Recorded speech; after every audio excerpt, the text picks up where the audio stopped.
Que bom que você me ligou. Ufa, que alívio. Eu já estava aqui cansado, abafado, sufocado no meio desses bits e bytes desse computador. Agora a gente pode falar. Eu espero que o que eu vou falar seja útil para você, que gosta muito de ler, mas gostaria de aproveitar melhor as suas leituras. Para você que gosta de escrever e acha que sempre existe algo para a gente aprender e aprimorar o nosso trabalho. E também para você, o professor que quer fascinar ainda mais o seu aluno e levá-lo para o mundo maravilhoso das leituras. Olha, o que eu vou chamar é o que se faz parte da teoria literária. Mas eu não vou usar isso, eu não vou usar nada daquilo que os mestres tanto nos ensinaram. Eu vou falar das minhas experiências. Aquilo que eu passei escrevendo, errando, rabiscando, errando, e errando de novo e tentando acertar e aprendendo e aprendendo e aprendendo, mesmo antes de te conhecer a teoria literária. Vamos conversar nossa história falando de um vovô chamado Aristóteles, meu e teu vovô, que viveu há 23 séculos.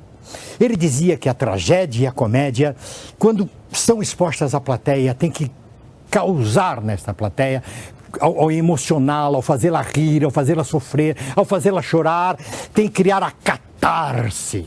Não pensa que vá se catar, vá catarse, não é isso não.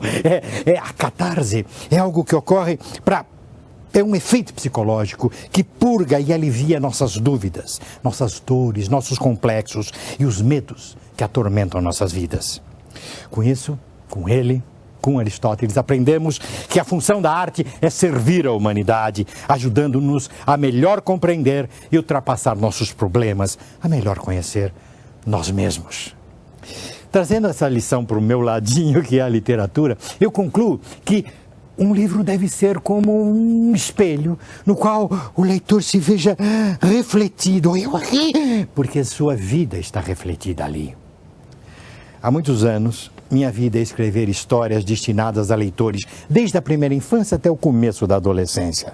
Assim, seguindo a orientação do vovô Aristóteles, meus textos devem então ser espelhos que façam com que as crianças e os adolescentes possam se espelhar lá, se ver lá, ver a sua vida e começar a compreender a realidade que eles têm de enfrentar.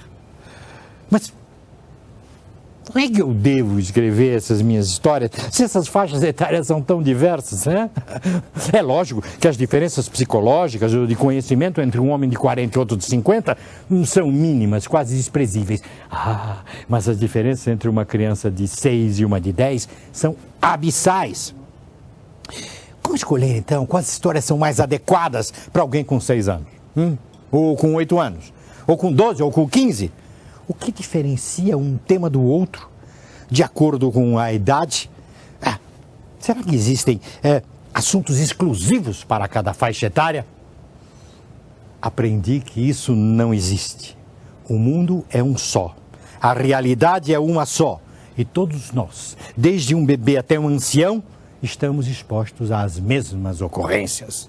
Mas, de acordo com a idade de cada um, o mesmo evento será visto de diferentes maneiras. Eis aí o que eu considero como minha principal descoberta em meu processo de definição do que vem a ser uma literatura intencionalmente dirigida a determinada faixa etária. A posição do narrador em relação à narrativa. A posição do foco narrativo. Vamos então analisar os diferentes ângulos através dos quais cada pessoa enfoca o que acontece na sua vida.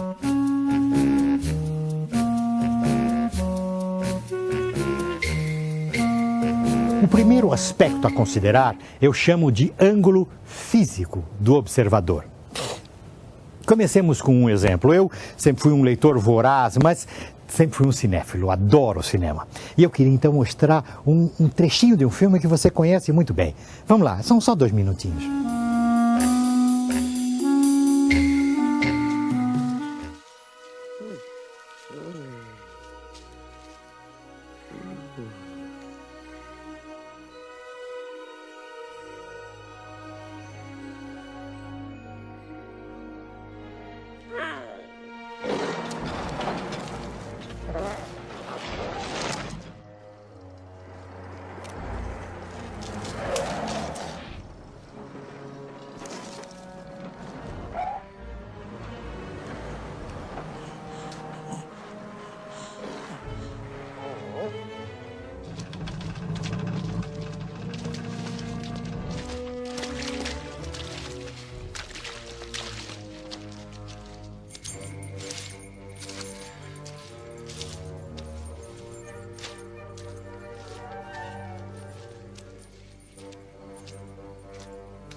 Todo mundo já viu esse filme, não viu? Ah, que gracinha.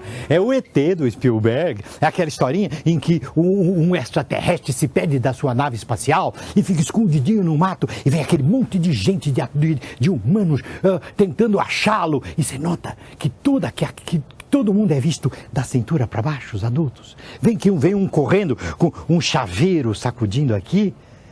Por que o Spielberg fez isso, hein? Por quê?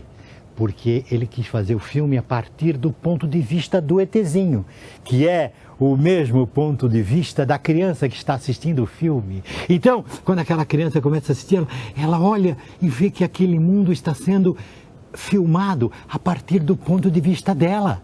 Então ela fala, esse é um filme para mim, é um filme sobre mim.